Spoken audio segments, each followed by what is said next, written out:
Pemirsa, kembali di IDX Opening Bell dalam analisis pasar dan masih bersama Maksili Syaputra, analis dari BNI Sekuritas. Sektor-sektor apa saja nih Mas? Untuk pertambangan dulu deh, kita mulai. Kemarin kan agak kurang menggairahkan. Kalau sekarang masih sudah bisa diborong belum nih? Iya. Kalau kita lihat di LME kemarin rata-rata harga logam menguat ya, baik itu nikel, timah. Jadi kita bisa melihat ya saham-saham ANTM ya, timah itu bisa kita jadikan akumulasi. Lalu juga mungkin dari batu bara ada tambang Bukit Asam, kita juga bisa kolek ya. PTBA. Ya PTBA. Lalu kalau dari sektor perbankan ya banyak yang sudah banyak terdiskon tadi Pak Rudi tadi benar bilang. Banyak terdiskon ya, kita lebih ke prefer ke bank buku 4 ya, karena mereka yang udah kuat dan bila kan tahun ini sudah mulai diterapkan IFRS 9 di mana pencadangan tuh harus lebih dari 100%, mereka tuh sudah siap. Nah, jadi seperti ya Bank Buku 4 ya, Mandiri, BRI itu juga bisa kita kolek. Kalau tadi PTBA kan laba PTBA sendiri anjlok tahun ini ya, di tengah permintaannya yang juga cenderung turun. Masih prospektus? Kita masih cukup prospektif terhadap PTBA karena dia kan nanti akan terus berupaya untuk meningkatkan ini ya kapasitas angkutnya. Kan PTBA kan juga punya pelanggannya kan PLN kan untuk pembangkit listrik batu baranya. Pembangkit uapnya, sorry. Tadi sempat ngomongin soal perbankan. Kalau tadi kan bank buku 4 itu dianggap sudah sangat cukup kuat fondasinya. Kalau yang buku 3? Kalau yang buku 3 mungkin BTN ya, tapi BTN dia harus struggle dulu sih. Struggle karena kemarin labanya turun dalam ya. Artinya ini bukan pilihannya kurang meyakinkan. Mereka harus berjuang dulu nih. Karena mereka nantinya kan akan mencadangkan CKPN ya, cadangan kerugian penurunan nilai. Itu nanti akan bisa menggerus laporan keuangan ya. Makanya kemarin pada 2019 laba turun cukup dalam. Tapi kalau kita lihat Bank Buku 4, mereka relatif stabil dalam pertumbuhan laba bersihnya. Kalau dari sektor sendiri sebetulnya Mas Maksi melihat di perdagangan hari ini yang paling menarik itu sektor apa saja selain perbankan? Ya, selain perbankan. Kita lihat sih ya telekomunikasi juga cukup bagus ya, Telkom. Karena kita juga kemarin harga Telkom juga naik ya. Terus mungkin sektor properti juga bisa kita jadikan alternatif seperti Summarecon dan Bumi Serpong Damai. Untuk jangka panjang tapi ya? Ya, menengah panjang ya, mungkin menengah panjang ya. Karena mereka kedua itu mereka track recordnya bagus, di mana pada tahun lalu mereka dapat mencapai target marketing salesnya. Lalu juga kita cukup positif terhadap Ramayana ya, Ramayana, lalu Era Jaya juga kita juga masuk retail positif. Ya, retail. Sebetulnya sektor yang paling terdampak signifikan sama kasus corona ini pariwisata, transportasi. Seperti ada maskapai asing yang sampai harus menurunkan jadwal penerbangannya karena masyarakat jadi takut berjalan-jalan. Mungkin kita apalagi ya baru minggu lalu berita adalah Arab Saudi melarang jemaah umroh.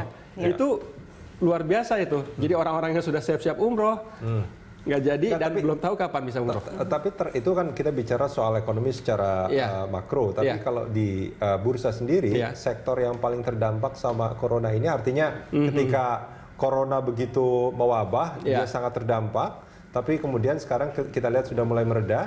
Ada nggak sektor yang juga terdampak akhirnya? Oh, ini momentum sebetulnya bagi sektor ini untuk bangkit. Kalau sebenarnya ini terdampaknya positif atau negatif nih? Kalau kita melihat sekarang kan sudah mulai positif. Ya, positif. Kalau kita lihat sebenarnya tidak terlalu sih ya. Tapi kalau misalnya corona terlalu mewabah seperti misalnya ya gitu, tapi kita ngomong di Tiongkok itu mungkin kurang bagus buat retail. Karena kan orang akan malas jalan ke mall, akan malas keluar, Atau mungkin mereka udah menimbun duluan, jadi nggak perlu lagi ke supermarket. Seperti yang kita lakukan pada hari Selasa kemarin. Termasuk kalau sektor farmasi belum dapat.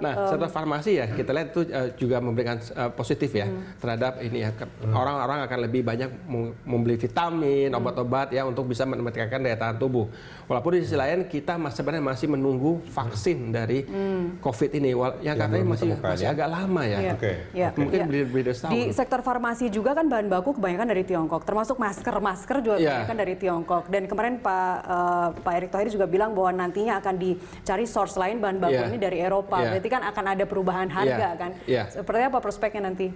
Nah, sebenarnya kalau dari situ kan berarti kita tinggal pindah supplier aja ya, switch supplier aja, itu sebenarnya tidak masalah ya. Karena kan toh juga masyarakat memang masih menanti nih masker-masker ini. Walaupun katanya sebenarnya ya saya dengar untuk orang sehat kita tidak perlu masker. Makanya kita saat ini nggak pakai masker. Justru Sini banyak orang sehat, mudah-mudahan. Yang pakai masker adalah orang yang kurang sehat supaya tidak menular ke orang lain. Oke, ini kalau kita bicara apa namanya, kemarin kan BI sebetulnya sudah menurunkan suku bunga acuan. Bagi pelaku pasar saat ini sebetulnya masih ada ruang tidak untuk kembali menurunkan yang diharapkan sama pelaku pasar, tentunya untuk mendorong indeks. Ya, memang kemarin telah menurunkan dari 5% ke 4,75 ya, 25 basis point. Masih ada ruang ya terhadap inflasi kita, karena inflasi kita terakhir kan 2,98 ya di bulan Februari year on year. Jadi masih ada spread sekitar 1,75% ya, antara 1,75 sampai 2%. Sebenarnya potensi penurunan mungkin masih ada. Tapi diharapkan tidak sama pelaku pasar untuk mendorong itu. Saya rasa diharapkan ya. Walaupun kembali apabila BI menurunkan bunga, bukan berarti dampaknya langsung. Itu pasti akan membutuhkan waktu. Misalnya perbankan, mereka akan menghitung ulang dalam menyalurkan kredit. Tidak serta-merta. Karena apalagi bank-bank buku besar, mereka mempunyai big planning kan terhadap kredit yang akan disalurkan. Apabila terjadi penurunan suku bunga, mereka pasti akan menghitung ulang dalam secara keseluruhan apakah kredit yang diberikan akan diturunkan bunga atau tidak. Bisa jadi yang sudah diberikan sebelumnya nggak turun ya, tapi mungkin yang akan diberikan yang baru yang mungkin bisa turun. Support resisten berapa indeks?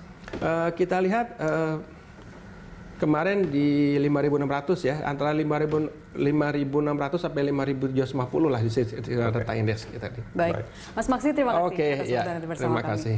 Pemirsa, kami masih akan kembali dengan perkembangan terkini seputar perdagangan di pasar uang. Dan informasi lengkapnya akan kami hadirkan langsung dari Dealing Room Bank BRI sesaat lagi.